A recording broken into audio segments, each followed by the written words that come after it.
देश में इंडिया नाम की जगह भारत को संवैधानिक तौर पर मान्यता देने को लेकर घमासान मचा है। यह मामला लोगों को आकर्षित किया जब G20 कार्यक्रम के लिए मेहमानों को भेजे जाने वाले निमंत्रण पत्र पर इंडिया की जगह भारत शब्द का प्रयोग किया गया। देश में सभी विपक्ष इसका पुरजोर तरीके से विरोध कर रहे हैं। वहीं इसको लेकर काफी गंभीर से सोचने की भी आवश्यकता है। दरअसल यदि नाम को बदला जाता है तो कई चीजों में बदलाव की आवश्यकता होगी, जो कि देश के लिए एक बार में संभव नहीं है। अगर सरकार आधिकारिक तौर पर इंडिया को बदलकर भारत रख देती है तो सरकार को कई संस्थानों सहित RBI का नाम भी बदलना पड़ सकता है। हालांकि सरकार ने अभी तक इस पर कोई स्पष्टीकरण नहीं दिया है। ऐसे में इतने गंभीर मुद्दे पर अटकलें लगाना उचित नहीं है।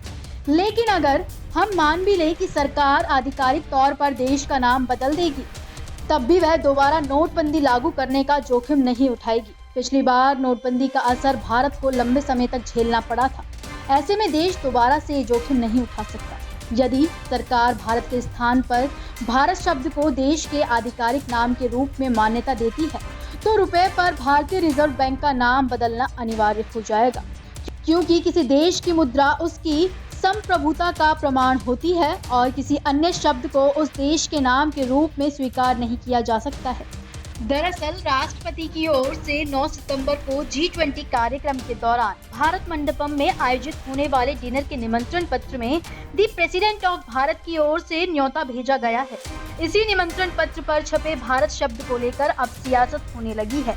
राजनीतिक पार्टियों का कहना है कि भारतीय जनता पार्टी की सरकार देश के नाम पर भी हमला कर रही है।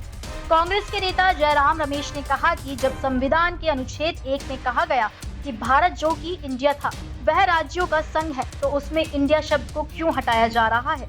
हालांकि कांग्रेस के नेता शशि थरूर कहते हैं कि जब संविधान में इंडिया और भारत दोनों का जिक्र है तो इसमें संवैधानिक तौर पर कोई आपत्ति नहीं होनी चाहिए।